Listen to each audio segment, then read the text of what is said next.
সুপ্রিয় বন্ধুরা, দেখছেন এই মুহূর্তের আবহাওয়ার গুরুত্বপূর্ণ খবর। ধেয়ে আসছে অতি প্রবল ঘূর্ণিঝড় রিমাল। ঘূর্ণিঝড় কিছুটা বাঁক নিয়ে বাংলার দিকে সরে উড়িষ্যার উপকূলের দিকে আগানোর চেষ্টা করছে। ইসিএম ডাব্লিউএমএফ মোডে যে আমরা দেখতে পাচ্ছি, যে মডেলে আমরা দেখতে পাচ্ছি, সেটা কিন্তু এই মডেলটাই।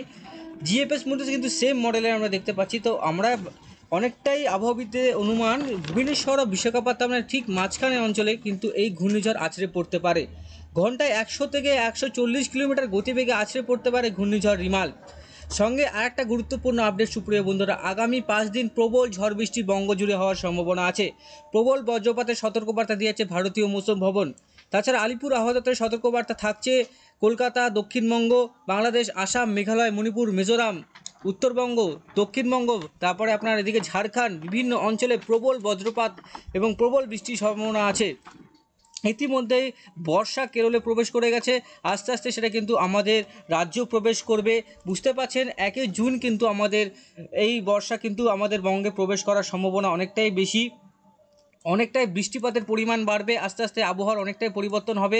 ঘন্টায় কিন্তু এখন আমরা দেখতে পাচ্ছি 100, আমরা যে কিলোমিটার দেখছি 10 BPM, মানে ধরুন এখন আপনার 100 থেকে আপনার 90 কিলোমিটারের কাছাকাছি সম্ভাবনা আছে। এই হাওয়ার যে গাস্টিং আমরা দেখতে পাচ্ছি, আস্তে আস্তে কিন্তু এই ঘূর্ণিঝড় আরও শক্তিশালী হবে। গোটা বঙ্গ জুড়েই কিন্তু আরও ঝোড়ো হাওয়া বইবে। সব গোটা রাজ্যেই কিন্তু আপনার বাংলাদেশ আর পশ্চিমবঙ্গ মিলে প্রবল ঝড় বৃষ্টি শুরু হয়ে যাবে। এদিকে আমরা দেখব বজ্রপাত কিন্তু ইতিমধ্যেই বিভিন্ন জায়গায়, কলকাতা, দক্ষিণবঙ্গ প্লাস আপনার এদিকে উত্তরবঙ্গে বেশ কিছু অঞ্চলে কিন্তু ইতিমধ্যে ঝড় বৃষ্টি শুরু হয়ে গেছে। আমরা একটু স্যাটেলাইট চিত্রতে দেখে নিই কোথায় কোথায় ঝড় বৃষ্টির সম্ভাবনা আছে। এদিকে আমরা দেখতে পাচ্ছি কলকাতায় কিন্তু প্রবল ঝড় বৃষ্টি চলছে। যারা যারা কলকাতা থেকে দেখছেন, কলকাতার চন্দননগর, হাবড়া, খড়দা, বারুইপুর, এদিকে বাংলাদেশের শ্রীকান্তপুর, শ্যামনগর, খুলনা, বেগারহাট, মোংলা, কাওয়াখালী, জিংনগর, মিরাজগঞ্জ, মাথাবিরিয়া, বরিশাল, তারপরে কিন্তু লালমোহন, এটা কিন্তু চট্টগ্রাম পর্যন্ত, ফটিকচাকরি উপজেলা পর্যন্ত যাওয়ার সম্ভাবনা আছে। এদিকে খুব ছোট অংশেই বৃষ্টিপাতটা হচ্ছে। দুর্গাপুর, বর্ধমানের কাছাকাছিও আমরা বজ্রপাত দেখতে পাচ্ছি। আস্তে আস্তে কিন্তু উত্তরবঙ্গের দিকে প্রবল ঝড় বৃষ্টি শুরু হচ্ছে। এদিকে পানাগড় থেকে শুরু করে আপনার এদিকে দেখতে পাচ্ছেন নতুন এই যে একটা আমরা ফরকাস্ট দেখতে পাচ্ছি, এদিকে প্রচুর ঝড় বৃষ্টি আমরা জলপাইগুড়ি, ধুপগুড়িতে দেখতে পাচ্ছি আমরা। আপনাদের ওখানে আবহাওয়ার পরিস্থিতি কেমন আছে অবশ্যই কমেন্ট বক্সে লিখে জানান। আমাদের আমি যেখান থেকে টেলিকাস্ট করছি, প্রচণ্ড হাওয়া হচ্ছে, এখন বৃষ্টিপাত হচ্ছে না। আপনাদের ওখানে কেমন আবহাওয়া আছে অবশ্যই ভিডিওর কমেন্ট বক্সে লিখে জানান। আর আপনারা কোন কোন জেলার আবহাওয়া দেখতে চান, যে জেলার আবহাওয়া দেখতে চান, অবশ্যই ভিডিওর কমেন্ট বক্সে লিখে জানাবেন। প্রতিনিয়ত সঠিক আপডেট পাবেন। এদিকে ভুবনেশ্বর, এদিকে হায়দ্রাবাদে বৃষ্টিপাত হচ্ছে, এদিকে আপনার বিজয়বাড়াতে বৃষ্টিপাত হচ্ছে, আর চেন্নাইয়ের দিকে ভালো বৃষ্টিপাত আমরা দেখতে পাচ্ছি। আস্তে আস্তে হায়দ্রাবাদে বৃষ্টিটা কাটার সম্ভাবনা আছে, দেখা যাক কী হয়। বেঙ্গালুরুর দিকে বৃষ্টিপাত হচ্ছে, বেঙ্গালুরুতে প্রচুর বৃষ্টিপাত হওয়ার সম্ভাবনা আছে আজকে, বেঙ্গালুরু, কোয়েম্বাটুর। এদিকে তামিলনাড়ুর দিকে প্রচুর বৃষ্টিপাতের সম্ভাবনা আছে। চট্টগ্রামের দিকে ভালো বৃষ্টিপাত হয়েছে, আগে কিন্তু সিলেট, শিলচরের দিকে বৃষ্টিপাতের সম্ভাবনা ছিল। আজকে রাত্রেবেলার দিকে কিন্তু ভালো বৃষ্টিপাত হতে পারে উত্তরবঙ্গের বেশ কিছু জেলাগুলোতে। আপনারা একটু সাবধান থাকবেন, সতর্ক থাকবেন, নিরাপদ স্থানে থাকার চেষ্টা করবেন। প্রতিনিয়ত বজ্রঘাতে কিন্তু প্রচুর মানুষ মারা যাচ্ছে সুপ্রিয় বন্ধুরা। তা আমি আবারও আপনাদেরকে সতর্ক করছি, বজ্রাঘাত যখন হবে অবশ্যই আপনারা খালি জায়গায় থাকবেন না, গাছের নিচে শেল্টার নেবেন না, গাছের নিচে থাকবেন না। এটা কিন্তু একটা নিরাপদ স্থানে থাকার চেষ্টা করবেন, যেখানে আপনার নিরাপদ থাকবে। আমরা এই মুহূর্তে আগামী 5 দিনের একটু বজ্রপাত যে আপডেটটা, সেটা একবার দেখে নিব। কোথায় কোথায় বজ্রবিদ্যুৎ সহ বৃষ্টিপাত হতে পারে। আমরা 19 তারিখ থেকে দেখব, 19 তারিখ আজকে রাতের থেকে দেখব আলিপুরদুয়ারে, গুয়াহাটিতে ভালো বৃষ্টিপাত আছে। কাল থেকে কিন্তু জোরালো বৃষ্টিপাত উত্তরবঙ্গে আর বাংলাদেশের দক্ষিণবঙ্গে। এদিকে বৃষ্টিপাত শুরু হয়ে যাবে কাল থেকেই, বিক্ষিপ্তভাবে বৃষ্টিপাত হবে। জলীয় বাষ্প প্রচুর মেঘ আমাদের পশ্চিমবঙ্গে প্রবেশ করে গেছে। কালকে বিকাল থেকে কিন্তু ঝড় বৃষ্টি হবে দক্ষিণবঙ্গে, খুলনা, বরিশাল, ঢাকা, ময়মনসিংহ, কুমিল্লা, সিলেট, উত্তরবঙ্গ, গোটা উত্তরবঙ্গ জুড়েই প্রবল ঝড় বৃষ্টি হওয়ার সম্ভাবনা আছে। সঙ্গে উত্তর দিনাজপুর, দক্ষিণ দিনাজপুর, মালদা, এই কটি অঞ্চলে কিন্তু প্রবল বৃষ্টির সম্ভাবনা আছে। 40 থেকে 50 কিলোমিটার গতিবেগে আছড়ে পড়তে পারে কালবৈশাখী ঝড়। হাওয়ার যে দাপট, সেটা কিন্তু 40 থেকে 50 কিলোমিটার থাকার সম্ভাবনা আছে। এদিকে আমরা দেখতে পাচ্ছি গোটা 19 তারিখ কিন্তু বিক্ষিপ্তভাবে সব এলাকাতেই বৃষ্টিপাত হবে। 20 তারিখের যে আমরা আপডেট দেখব, 20 তারিখে কিন্তু প্রবল ঝড় বৃষ্টি আছে দক্ষিণবঙ্গে। সঙ্গে কিন্তু উত্তরবঙ্গে বৃষ্টিপাত হয়ে যাবে দুপুরের দিকে। দেখুন, দুপুরের পর থেকে কিন্তু কলকাতায়, চন্দননগর, বর্ধমান, আরামবাগ ব্যাপক বজ্রপাতের সঙ্গে ঝড়ো হাওয়া, 40 থেকে 50 কিলোমিটার 20 তারিখে। এদিকে রাজশাহী, মালদাতে, এদিকে পূর্ণিয়া, উত্তর দিনাজপুর, এদিকে ইসলামপুর, কিষানগঞ্জ, করণদিঘি, পীরগঞ্জ, ঠাকুরগাঁও, এদিকে সোনাপুর আছে, চোপড়া আছে, এদিকে আপনার এদিকে লালবাড়ি আছে, করণদিঘি আছে, রায়গঞ্জ আছে, রায়গঞ্জেও প্রবল ঝড় বৃষ্টি হবে। মুর্তাজাপুর বিহারে হবে জলঢাকা, কুচবিহার সব অঞ্চলে ব্যাপক ঝড় বৃষ্টি হবে। 20 তারিখ 21 তারিখ দক্ষিণবঙ্গ, উত্তরবঙ্গ সহ বাংলাদেশ ব্যাপক ঝড় বৃষ্টি। বিক্ষিপ্তভাবে প্রতিটি জেলায় ঝড় বৃষ্টি হবে। সাবধান থাকবেন, সতর্ক থাকবেন, নিরাপদ স্থানে থাকার চেষ্টা করবেন। 22 তারিখেও কিন্তু ঝড় বৃষ্টি আছে। 23 তারিখেও ঝড় বৃষ্টি আছে। 22 তারিখ 23 তারিখ ঝড় বৃষ্টি থাকবে। 24 তারিখ নাগাদ একটু কমতে পারে। 23 তারিখ নাগাদ তো ঝড় বৃষ্টি হবে। 23 তারিখ 12টা 3টার সময় ঝড় বৃষ্টি আছে দক্ষিণবঙ্গের কিছু এলাকাতে আর উত্তরবঙ্গে। 24 তারিখ আপনার 24 তারিখ দেখতে হবে। 24 তারিখে বৃষ্টিপাতের পরিমাণটা কমবে। আর 24 তারিখে কিন্তু ঘূর্ণিঝড়টা ঘনীভূত হয়ে যাবে। এই যে ঘূর্ণিঝড়, এই ঘূর্ণিঝড়টা ঘনীভূত হবে, এটা দেখার বিষয়। দেখুন, যতক্ষণ না সমুদ্রে নিম্নচাপ তৈরি হচ্ছে বা গভীর নিম্নচাপ তৈরি হচ্ছে, ততক্ষণ না তার গতিপথ নির্ধারণ করা আবহাওয়াবিদদের কাছে অনেকটাই কঠিন হয়ে পড়ে। আর আরেকটা কথা বলে রাখি, সমুদ্রের জল যতটা গরম হবে ততটাই কিন্তু সে শক্তি বৃদ্ধি করবে। সমুদ্রের জল যদি ঠান্ডা থাকে সে শক্তি বৃদ্ধি করতে পারবে না। ঘূর্ণিঝড়টা অতি গভীর নিম্নচাপে পরিণত হবে, আস্তে আস্তে কিন্তু আগাবে। দেখুন, এতে ঘূর্ণিঝড় না হলেও একটা গভীর নিম্নচাপ কিন্তু আমাদের বঙ্গে প্রবেশ করবে। এর প্রভাবে প্রচুর ঝড় বৃষ্টি হবে আমাদের রাজ্যে, প্লাস আপনার বাংলাদেশে, ঝাড়খণ্ডে সব জায়গায় কিন্তু প্রবল একটা ঝড় বৃষ্টি আমরা পেতে পারি। আমরা একটা ঝড় বৃষ্টির পরিমাপটা দেখে নেব। দেখুন, ঝড় যখন আসবে সেটা কিন্তু গতিপথ ভুবনেশ্বর দেখাচ্ছে, সেটা কিন্তু 50-50।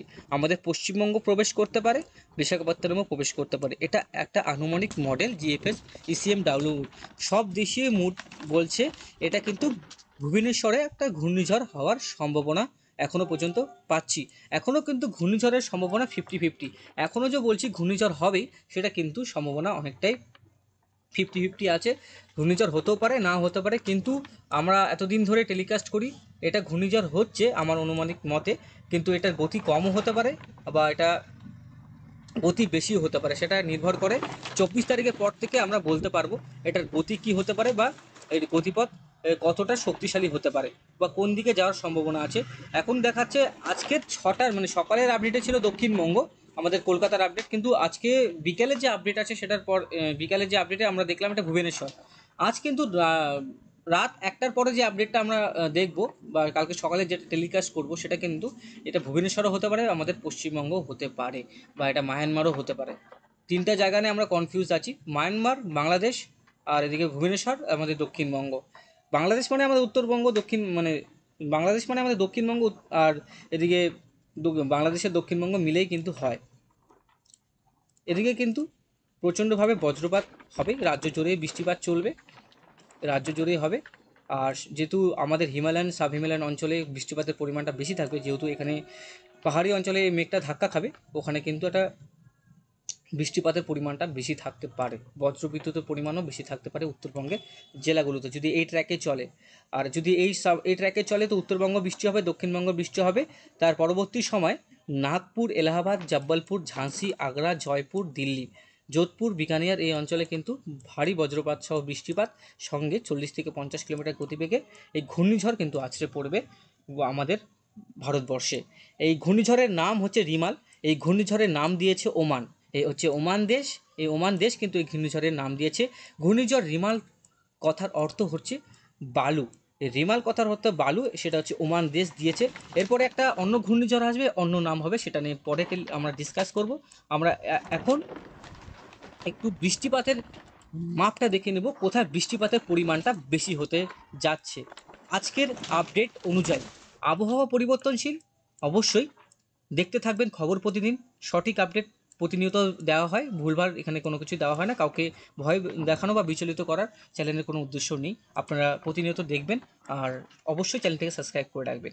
এদিকে আমরা উত্তরবঙ্গে 150-200 মিলিমিটার বৃষ্টিপাত আজকের আনুপাতিক আপডেটে পাচ্ছি। এটা এই আপডেটটা কিন্তু অনেকটাই মিলবে আগামী এই আপডেটটা, যেহেতু বর্ষা চলে এসছে আমাদের কাছেই, এই যে ভুবনেশ্বরে এই এই যে এই দিক দিয়ে যাচ্ছে দেখুন 400 মিলিমিটার বৃষ্টি নিয়ে ভুবনেশ্বরে সে প্রবেশ করবে। বিশাখাপত্তনম ভুবনেশ্বরে heavy to extremely heavy very rainfall. এদিকে আমরা উত্তরবঙ্গে হেভি রেনফল, আর জলপাইগুড়ি আলিপুরদুয়ারে এক্সট্রিমলি হেভি রেনফল, শিলচরে হেভি রেনফল আছে, ঢাকাতে হেভি রেনফল আছে। এদিকে কলকাতাতে মাঝারি টাইপের মেডারেট রেনফল হওয়ার সম্ভাবনা আছে। তো বুঝতে পারছেন, দেখুন আমি আপনাদেরকে সমুদ্রে যে অ্যাক্টিভিটি সেটাও দেখে দিচ্ছি কি কেমন থাকার সম্ভাবনা আছে, তাহলে আপনারা বুঝতে পারবেন। সি টেম্পারেচার আমরা দেখলে আমরা বুঝতে পারবো। দেখুন সি টেম্পারেচার এখানেই হবে, সি টেম্পারেচার দেখলে আমরা বুঝতে পারবো সমুদ্রের তাপমাত্রা কত আছে। দেখুন এটা হচ্ছে সমুদ্র, দেখছেন সমুদ্র কিন্তু অনেকটাই গরম, এর জন্যই ঘূর্ণিঝড় আসার সম্ভাবনা বেশি আছে সুপ্রিয় বন্ধুরা। সমুদ্র কিন্তু দেখুন অনেকটাই গরম আছে, রাত্রিবেলাও কিন্তু 30 ডিগ্রির উপরে কিন্তু সেলসিয়াসের কাছাকাছি চলে গেছে। যেখানে সমুদ্র ঠান্ডা থাকবে আপনারা বুঝতে পারবেন একটু নীল নীল দেখাবে, দেখুন এদিকে 18 ডিগ্রি 20 ডিগ্রি, সমুদ্র কিন্তু এদিকটা বেশি গরম, দেখুন 31 ডিগ্রি 32 ডিগ্রি কাছাকাছি থাকার সম্ভাবনা আছে। এদিকেও কিন্তু সমুদ্র গরম আছে আমাদের এদিকটায়, দেখুন এদিক থেকে কিন্তু প্রবেশ, এই দিকটায় কিন্তু ঘূর্ণিঝড়ের সম্ভাবনা বেশি আছে। যখন এটা দিন থাকবে সেটা কিন্তু এটা 35-37 ডিগ্রি কাছাকাছি থাকার সম্ভাবনা আছে। আর সমুদ্রের তাপমাত্রাও কিন্তু বেশি, তা এইটাই আমরা ডিটেক্ট করতে পারি বা আমরা বলতে পারি ঘূর্ণিঝড় হওয়ার সম্ভাবনা অতি প্রবল, 90% চান্স আছে ঘূর্ণিঝড় হওয়ার। তো আবার বলে রাখি ঘূর্ণিঝড়ের নাম হচ্ছে রিমাল। দেখুন সমুদ্রে কিন্তু আজকে অনেক ঢেউ উঠছে, প্রচণ্ড হাওয়া চলছে। মৎস্যজীবীদেরকে বলছি, সতর্কবার্তা দিচ্ছি আপনারা একটু সাবধান থাকবেন, কারণ সমুদ্রে এই কদিন অ্যাক্টিভিটি খুবই খারাপ, প্রচণ্ড জলীয় বাষ্পপূর্ণ এখানে বজ্রগর্ভ মেঘ তৈরি হচ্ছে। এদিকে থাইল্যান্ড থেকে শুরু করে পোর্ট বেলার পর্যন্ত এদিকে কিন্তু দেখুন প্রচণ্ড হাই টাইড চলছে, দেখুন আজকে 4 মিটার পর্যন্ত এই চলে আসছে। যখন এই ঘূর্ণিঝড় তৈরি হবে এখানে কিন্তু 8 মিটার 10 মিটার পর্যন্ত সমুদ্রের ঢেউ আসতে পারে। দীঘা কন্টায় যারা যারা যাচ্ছেন অবশ্যই, দীঘা সমুদ্র মন্দারমণি যারা যারা ঘুরতে চান অবশ্যই সতর্ক থাকবেন, অ্যাভয়েড করবেন এই কদিন। আপনারা যেহেতু একটু যাবেন না এমন না, দেখুন এই আপডেট নিয়ে যাবেন অবশ্যই, কারণ দেখুন প্রাণ নিয়ে এসে না যাওয়াটাই বেটার। যেটা বলে রাখি সাবধান থাকবেন, সতর্ক রাখবেন, সবার সতর্ক থাকবেন। এদিকে প্রচণ্ড হাই টাইড চলছে, এদিকে অনেকটাই দেখুন এদিকে কিন্তু মায়ানমারের দিকে, মায়ানমার উপকূলে কিন্তু ঠিকই আছে সমুদ্রে, এদিকটাই কিন্তু আমাদের প্রচণ্ড ঢেউ উঠছে। ঢেউটার 4 মিটার পর্যন্ত আমরা ঢেউ আমরা দেখতে পাচ্ছি, আমরা দীঘার দিকে দেখতে পাচ্ছি, দীঘা মন্দারমণির কাছাকাছি।